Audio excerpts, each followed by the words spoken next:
Pensem um pouco. Das listras de uma zebra até a pelagem dourada de um leão, o mundo animal é uma verdadeira tela viva, cheia de cores e padrões. É uma diversidade que, vamos combinar, fascina e encanta a gente. E aí, olhando para essa variedade toda, a gente fica se perguntando, como pode?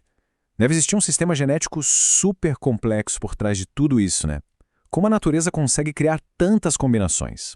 A primeira impressão é essa mesma. Parece um código quase impossível de decifrar, com 1 milhão de genes e regras super complicadas. Mas será que é assim mesmo?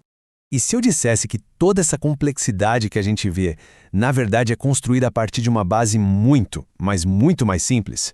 Pois é, vamos mergulhar nisso porque a resposta é surpreendente. Aqui está o ponto principal de tudo. Quase toda essa variedade incrível de cores que vemos nos mamíferos é resultado da presença, da ausência ou da combinação de só 2 pigmentos. De um lado, a eumelanina, que produz os tons escuros de preto e marrom. Do outro, a feomelanina, que é responsável pelos tons claros, como o vermelho e o amarelo. Simples assim. Tá, mas se a paleta só tem 2 cores, como é que se cria tanta arte? A resposta está em como os genes trabalham, funcionando como uma série de interruptores e controles.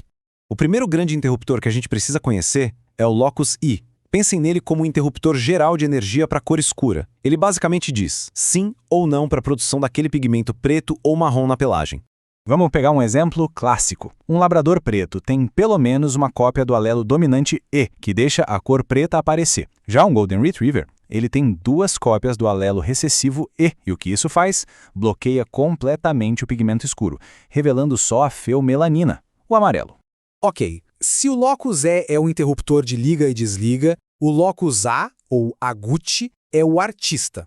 Ele não decide se os pigmentos são produzidos, mas sim onde eles vão ser distribuídos no corpo do animal. É ele que cria os padrões.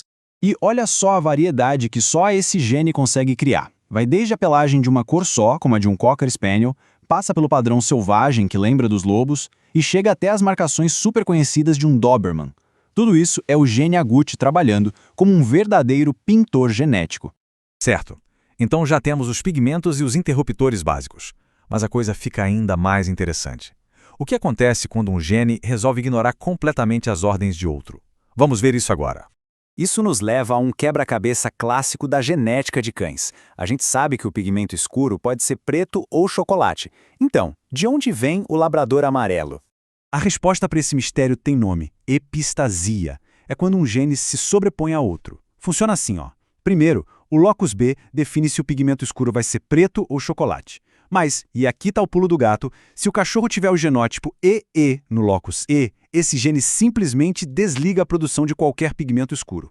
O resultado, um cachorro amarelo. Não importa se a genética dele era para ser preto ou chocolate, o locus E tem a palavra final. Bom, com a base da cor e os padrões definidos, a natureza ainda guarda mais uns truques na manga. São os genes modificadores, que chegam para dar os retoques finais. E que galeria de efeitos! O gene de diluição, por exemplo, lava a cor, transformando preto em cinza, como no Weimaraner. O gene Murley cria aquelas manchas super únicas. Os genes de manchas brancas e de pintas podem trabalhar juntos para criar o visual de um dálmata. E o gene tigrado? Bom, ele pinta listras, como a gente vê no boxer. Cada um desses genes adiciona uma camada nova de beleza e complexidade. E aqui vem uma ideia poderosa. Essas ferramentas genéticas não são exclusivas dos cães. Os mesmos interruptores principais, como os LOCI, E e A, são usados em todo o reino dos mamíferos, de cães a cavalos, passando por bovinos, para esculpir a cor da pelagem. É um kit de ferramentas compartilhado pela evolução. Entender esse kit de ferramentas genético não é só curiosidade acadêmica, não. Isso permitiu algo incrível, a nossa capacidade de guiar a evolução através da seleção de características que nos interessam.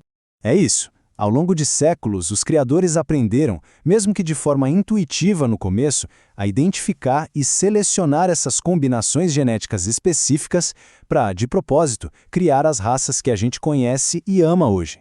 Vejam só esses exemplos. O visual icônico do Doberman é pura seleção para o padrão de pontos de tan. A cor prateada do Weimaraner é o gene de diluição fixado numa base marrom. O belíssimo cavalo palomino, a pelagem única do gato siamês, tudo isso é genética aplicada. É uma verdadeira arte guiada pelo conhecimento. Então, Vamos dar um passo para trás agora e olhar para a figura completa. É de cair o queixo. Toda aquela complexidade que a gente imaginou no início se resume a este número: 2. Apenas 2 pigmentos básicos que, quando são manipulados por um conjunto de regras genéticas, dão origem a toda essa diversidade que nos fascina. É incrível, né? É um sistema de uma elegância impressionante. A questão não é ter milhares de cores para pintar, mas sim ter algumas ferramentas geneticamente incrivelmente versáteis para aplicar as poucas cores disponíveis de formas super criativas e complexas.